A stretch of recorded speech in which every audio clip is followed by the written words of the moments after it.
je m'appelle Lucas, j'ai 22 ans, ça fait 2 ans que je code. Ça fait 2 ans que je code, mais j'ai pas d'expérience professionnelle. Mais quand je dis ça fait 2 ans que je code, ça fait vraiment 2 ans que je code tous les jours. J'essaye de trouver mon premier emploi. J'essaye de trouver mon premier emploi. Du coup, j'ai commencé à postuler. Je postule. Bon, au début, j'étais un peu délusionnel. Parce qu'en fait, quand tu connais pas le marché, quand tu es dehors du marché, en fait, tu vois des vidéos du type comment devenir développeur en 6 mois. Et après, tu vois des formations qui disent qu'en 6 mois, oui, c'est possible, vous allez devenir développeur web en 6 mois. Et moi, je me suis dit, waouh, attends, développeur web en 6 mois. J'ai vraiment cru, c'est-à-dire que les gars, pendant peut-être 6 mois, j'étais chez moi à faire de l'HTML, CSS, JavaScript. Oui, c'est drôle, mais c'est aussi triste. Mais voilà, j'ai fait ça. J'étais en mode, ah oui, putain, allez là, on charbonne, c'est ça, c'est ce que tu vas faire, frérot, c'est ça, t'as trouvé t'as trouvé ta voie. Parce qu'en vrai, je crois que j'ai trouvé ma voie. Ça fait 2 ans que je code, j'ai pas d'expérience professionnelle, j'essaye, je recherche une alternance. Quel est mon plan d'action pour, même si je trouve pas l'alternance, dans tous les cas, si je fais ça, et que je le fais bien, les opportunités devraient venir. Je pense qu'il faut se poser les bonnes questions. Pourquoi, en 2024, toi, moi, j'ai du mal à trouver une alternance? Pour moi, la première des raisons, c'est parce que le marché il est saturé. Il y a beaucoup trop de formations qui vendent du rêve. Il y a beaucoup trop de formations qui te font penser que être développeur web, c'est ça. Je pense que c'est... Je sais pas, ça c'est subjectif. Bon, développeur web simple, c'est simple si tu veux que ce soit simple. C'est complexe si tu veux que ce soit complexe. Tu décides. tu décides. Non, mais ce que je veux dire, c'est que premièrement, le marché, il est saturé. Bon, après, ça dépend où t'es. Mais de manière générale, le marché, il est saturé. Ça, c'est un truc qu'il faut... Il y a trop de juniors. Il y a trop de juniors sur le marché. Il y a trop de personnes comme moi, en fait.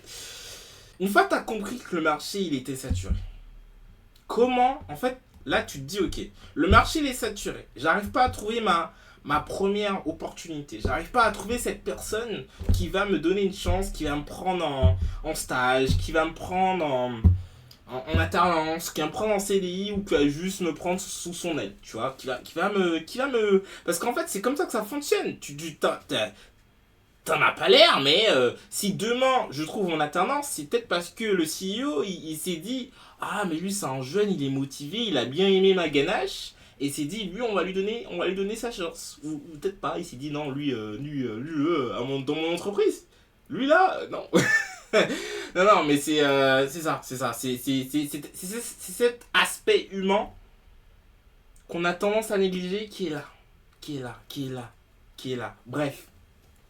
Et une fois que tu as compris que le marché il est saturé, en fait, comment tu fais pour te démarquer? C'est ça la question. Comment tu fais pour faire la différence, pour justement être dans ce top 10% des juniors, tu vois? Surtout quand tu n'as pas de diplôme, parce qu'en fait on est en France, faut comprendre un truc. En France, ta vie, et moi je trouve que c'est triste. Mais souvent, les gens, ils vont te mettre dans une case. Oh, tu fais quoi dans la vie? T'as un diplôme? Hop, ils te mettent dans une case. Et en entreprise, c'est pire, c'est pareil. Ils ont des grilles à remplir. Comment? Là, en fait, la question, c'est comment on se démarque. Comment on se met dans cette situation de j'ai pas de diplôme ou j'ai un diplôme, j'ai du mal à trouver. Mais, ou plutôt, j'ai du mal à trouver, mais en fait, on va inverser la situation et on va être tellement bon, on va avoir un profil tellement bien qu'ils seront obligés de nous prendre. Quel est mon plan d'action? J'arrive. Alors, quel est mon plan d'action? Si tu es développeur, tu dois avoir des compétences techniques. La base d'un développeur, c'est les compétences techniques. Souvent, les entreprises, tu vas passer un entretien, la première chose qu'ils vont voir, qu'ils vont dire, ok, il sait faire ça. Et après, ils vont voir si ça colle le social. Parce que bon, tu peux avoir les compétences techniques, mais si socialement ça colle pas, Ça, voilà, c'est chiant. Tu vois, c'est chiant. C'est chiant. Si t'as un plouc, c'est chiant. Voilà. Du coup, moi, et au-delà des compétences techniques, en fait, je pense que la clé, c'est quoi? C'est créer des projets. Et c'est pas juste créer des projets bateaux. Faites des projets qui vous.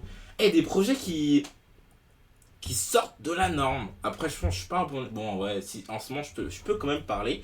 En ce moment, je suis en train de créer un SaaS. Bon, ça sort pas de la norme, mais c'est un SaaS. C'est-à-dire que le SaaS, si c'est bien fait, t'es censé. Enfin, c'est un produit professionnel, quoi. C'est un produit que le client va venir toucher. C'est pas juste un side project. Mais je m'égare. Faites des projets qui vous tiennent à cœur. Et après, bon. Faites des projets qui vous tiennent à cœur. Pourquoi? Parce qu'en fait, si t'as. Comment faire comment tu vas faire la différence? C'est peut-être ton projet qui fera la différence. C'est peut-être ton projet qui va se dire, ok, ben en fait, lui, il a fait ça. C'est super original. Venez, on le prend parce qu'en fait, je pense qu'il est bon. Je pense qu'il est bon. Certes, il n'a pas les diplômes, mais je pense qu'il est bon. Du coup, mon plan d'action, c'est quoi? Mon plan d'action, c'est quoi? C'est trois piliers. Le premier pilier, c'est les compétences techniques. Donc, bon, c'est la base, c'est développeur, il faut avoir les compétences techniques. Donc, qu'est-ce que j'entends par ça? Je pense que j'aurais tendance à dire que pour moi, hein, il y a un équilibre à avoir. Je pense, après, bon, ça c'est à discuter, mais je pense qu'il y a un équilibre à avoir entre tu te spécialises, t'es spécialisé dans un truc que tu maîtrises, tu vois. Je pense qu'il faut spécialiser un minimum, mais en même temps, faut être capable d'être polyvalent. Donc c'est un peu c'est ça, c'est dur, c'est dur. C'est pas censé être facile. C'est pas censé être facile, mais en fait, je pense qu'il faut se spécialiser, c'est-à-dire qu'il faut trouver un truc que t'aimes, que tu kiffes et t'es super bon dedans, t'as un killer, tu tues tout, tu vois. Et du coup, ça va faire pencher la balance vers ah ouais, mais en fait il est vraiment bon en React, ah ouais mais il est vraiment bon en C Sharp, ou ah, il est vraiment bon en design, je sais pas, bon, whatever. Mais je pense qu'il faut se spécialiser un minimum. Je pense que s'il faut être capable d'être polyvalent. Et pour moi, la polyvalence, ça veut dire que la polyvalence, c'est quoi? C'est qu'en fait, tu, tu connais les concepts. Tu connais les concepts clés. Plus mentalement, être capable d'aller chercher l'information. Par exemple, si on prend moi, je suis spécialisé en React, Node.js, JavaScript, TypeScript et PHP. Ok? Pourquoi? Parce que bon, naturellement, j'en ai fait beaucoup, bah voilà. Ok. Et ce qui rentre dans la polyvalence, c'est qu'en fait, si demain une entreprise qui fait du Java me recrute, je serai quand même capable de travailler, je serai quand même capable d'avancer sur le projet. Certes, au début, ça va prendre un peu de temps parce que bon, ça fait longtemps que j'ai fait du Java, j'ai fait du Java dans ma vie. Mais ça va prendre un peu de temps, mais non, je serai quand même capable d'y arriver. Pourquoi? Parce que l'information, elle est là.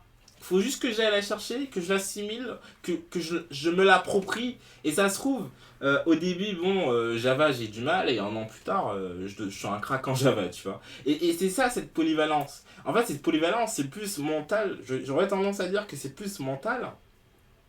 Parce que une fois que tu te convaincs que oui, ok, je suis capable de ça, ok, je peux le faire, et que tu essayes, je pense qu'il n'y a pas de raison que tu n'y arrives pas. Bon, après, voilà.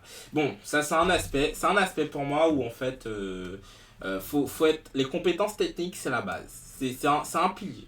Dev, compétences techniques. L'autre pilier pour moi, c'est quoi? C'est justement pourquoi pourquoi je fais cette vidéo. Pour construire mon image. Et c'est drôle parce que justement, je fais cette vidéo.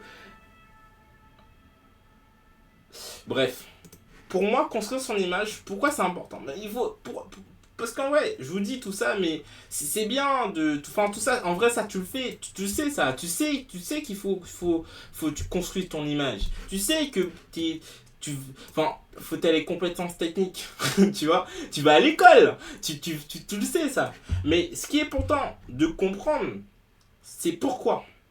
Pourquoi faut se construire son image en tant que dev? Donc pourquoi faut se construire son image? Faut se construire son image parce qu'en fait, faut se dire, faut se mettre à la place d'une entreprise. Faut se mettre à la place d'un client. Alors, pourquoi un client va te faire confiance juste parce que tu as les compétences techniques? Tu vois? et que, rappelle-toi, hein, tu es sur un marché compétitif. Tu es sur un marché saturé. Junior saturé. Junior saturé, tu vois, enfin, saturé. Donc pourquoi quelqu'un va te faire confiance si tu as un junior? Certes, tu as les compétences techniques, mais voilà, tu as un junior. Et en fait, pourquoi la personne va te faire confiance? Parce que grâce à ton image. Si tu dégages quelqu'un de bosseur, quelqu'un de confiant, quelqu'un de certes, je vais lui confier mon projet, je sais que bon, il va peut-être un peu galérer, mais il va bien mener mon projet et ça va le faire. Et pour moi, l'image, c'est ça. L'image, c'est quoi? Parce qu'en fait, au long terme, ton image, elle va te payer. Si tu arrives à te construire une bonne image au long terme, tu auras des clients, tu auras des opportunités. Ça sera un vecteur de opportunités. C'est ce qu'on cherche, des opportunités. C'est pas forcément une alternance. Ça peut être tout et n'importe quoi.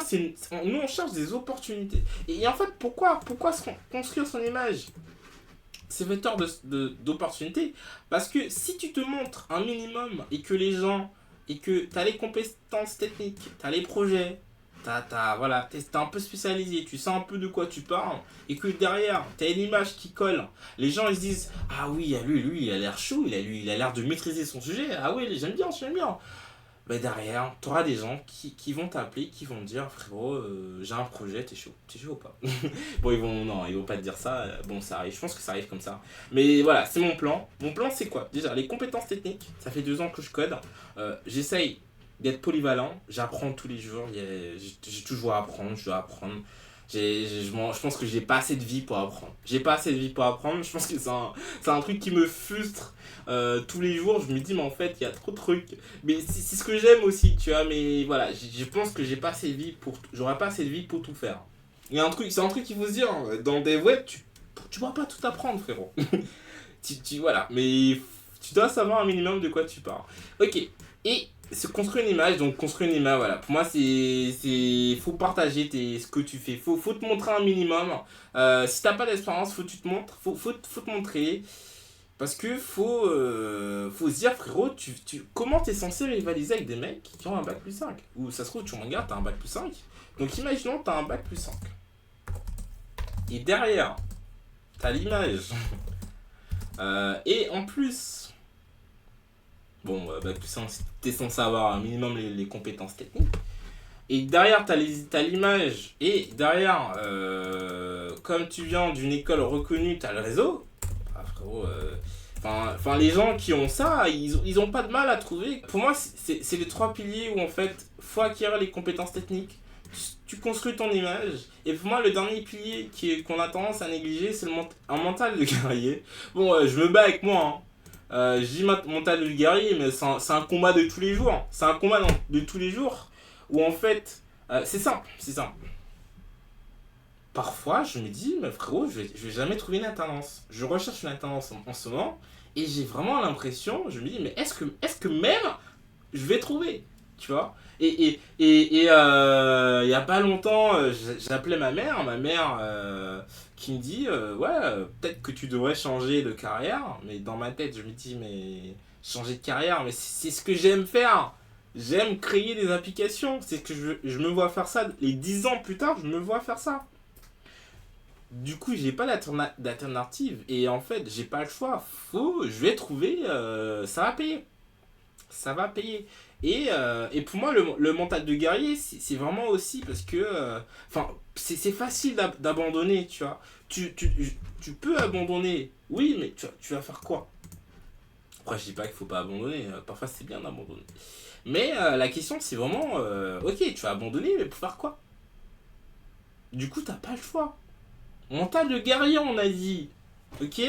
Donc là, t'as regardé ces vidéos, c'est super. Tu vas coder ton projet, tu le partages, tu te montres, tu continues, tu continues, juste au point où, en fait, parce qu'au bout d'un moment, t'auras fait tellement de projets, t'auras fait tellement de trucs, que frérot, enfin, si t'as fait tout ça et que tu le fais dans la longueur, c'est pas juste le faire un mois, tu vois, c'est une histoire aussi d'être consistant. Et si tu fais ça avec un minimum de consistance, et derrière tu te montes, derrière tu fais des projets, t'es obligé. Enfin, je pense que ça. J'espère, hein, on le verra. Je veux être la preuve vivante que oui, ça va le faire.